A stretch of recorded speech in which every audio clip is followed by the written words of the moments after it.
In this tutorial, we will solve one easy problem and one two-step problem on the area of rectangles. Welcome to Home Campus, the Singapore Maths YouTube channel. Here you will learn math concepts in a fun and easy way. Please click on the like and subscribe button below. By subscribing, you will be notified when we upload new math videos. If you want us to solve your homework questions, leave a comment down below. Alright, now let's dive straight into this tutorial. Here's our first question.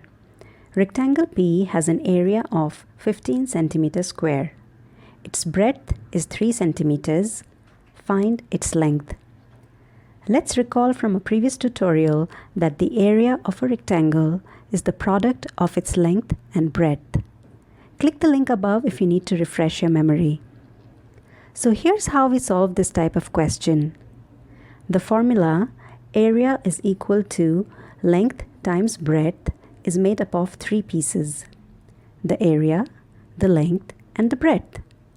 Out of these 3 pieces, if we know any 2 pieces, then it is simple to figure out the third or the unknown piece. In the question at hand, the 2 pieces that we know are the area and the breadth.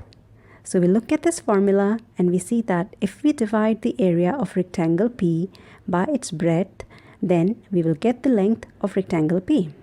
And that's exactly what we're going to do. We divide 15 by 3 to get 5 centimeters. And 5 centimeters is therefore the length of rectangle P.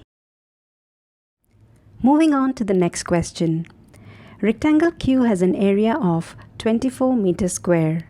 Its length is 6 meters. Find its perimeter. Now this is a two-step problem and we're about to find out why. We know that the perimeter of a rectangle is 2 times the sum of its length and breadth. And it's given to us what the length of this rectangle is. What we do not know is its breadth. So we need to first find out what the breadth is in the first step.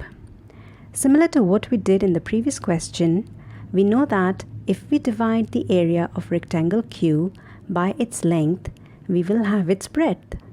So 24 meters square when divided by 6 meters gives us 4 meters, and that is the breadth of rectangle Q. Now that we know what the breadth of the rectangle is, what we need to do in the second step is use the length and the breadth to find the perimeter. So the perimeter of rectangle Q, as we know, is 2 times the sum of its length and breadth. So 2 times 6 plus 4, which is equal to 20 meters. And that's your answer. That brings us to the end of this tutorial. It's your turn now to practice because practice makes perfect. Download free area and perimeter worksheets at homecampus.com.sg. Website link is in the description below. Keep learning with Home Campus Singapore Math.